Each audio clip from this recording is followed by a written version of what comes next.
ત્યારે આપણને દ્રશ્ય ફક્ત થોડાક જ મિનિટમાં આપણને નાની અમથી વાત પણ બહુ સારી રીતે સમજાવશે અને એ માટે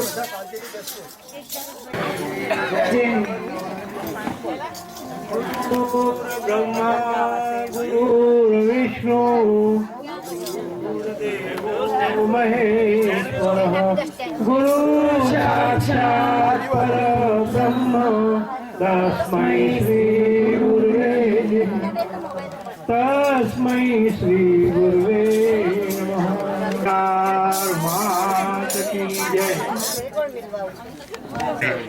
લગભગ અઠવાડિયાથી અહીંયા ભાગવત કથાનું આયોજન શરૂ છે અને કંઈક મારા સદભાગ્ય સારા હશે તો મને આજનો દિવસનો આ લાવો પ્રાપ્ત થયો છે. પણ જનાવરો એમને કોઈ પણ માતા પિતાની સમજણ હોતી જ નથી. ગમે એટલું બુદ્ધિમાન હોય, ગમે એટલો શક્તિશાળી હોય, પણ એને માતા પિતાની સમજણ બિલકુલ રહેતી નથી.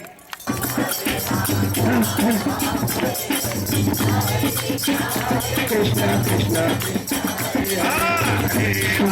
હરે રામ રામ રામ હરે હરે હરે કૃષ્ણ હરે કૃષ્ણ હરે હરે હરે રામ રામ રામ હરે હરે હરે કૃષ્ણ કૃષ્ણ કૃષ્ણ હરે હરે.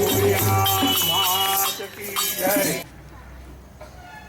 સુંદરકાંડ એ વાક્ય એવું છે કે આપણને સમજવું જોઈએ કે સુંદરકાંડ એટલે શું. જન્મ જન્માંતરથી આપણે કાંડ કરતા જ આવ્યા છીએ, ઘણા કાંડ કર્યા છે.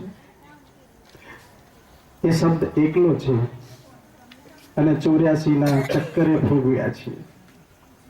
પણ જયારે સદગુરુના સાનિધ્યની અંદર જયારે સુંદર જોડાઈ દે કાંડ સાથે એટલે સુંદર કાંડ થઈ જાય, જીવન સુંદર બની જાય. એટલે સમય ઓછો છે એટલે ભજનની આગળ દિશા વધારે. સીતારામ સીતારામ રામ રામ રામ